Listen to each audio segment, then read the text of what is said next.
Have you ever wondered how one copes with the loss of a loved one? Imagine you are Abraham, a man who just lost his beloved wife, Sarah. She lived to be 127 years old, a life full of experiences and love. Her death occurred in Kiriath Arba, known today as Hebron, in the land of Canaan. Abraham, in his profound grief, mourned for Sarah, and he wept over her.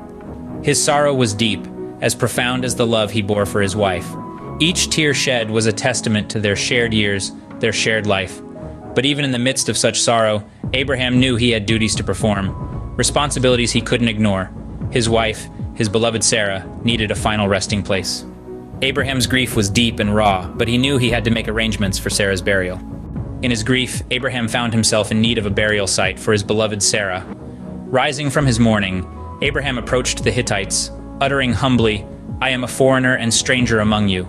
Sell me some property for a burial site here so I can bury my dead."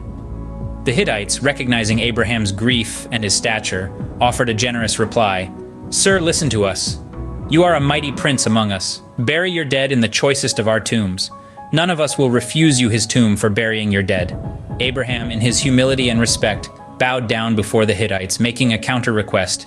"If you are willing to let me bury my dead, then listen to me and intercede with Ephron son of Zohar on my behalf." Yet, Abraham insisted on purchasing a burial site, demonstrating his deep respect for the Hittites' cultural traditions. Abraham's request was not a simple one. He desired a specific burial site, the cave of Machpelah. The negotiation between Abraham and Ephron, a Hittite, is a testament to the depth of Abraham's respect for the local customs. He didn't want a handout. He wanted to pay the full price for the land, to honor not just his beloved Sarah, but also the people among whom he dwelled. In the marketplace of words, Abraham's request was clear.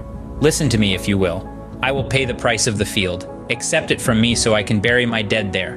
Ephron, perhaps surprised by Abraham's insistence, responded with an offer of 400 shekels of silver. Abraham, without hesitation, agreed to Ephron's terms. And so it was.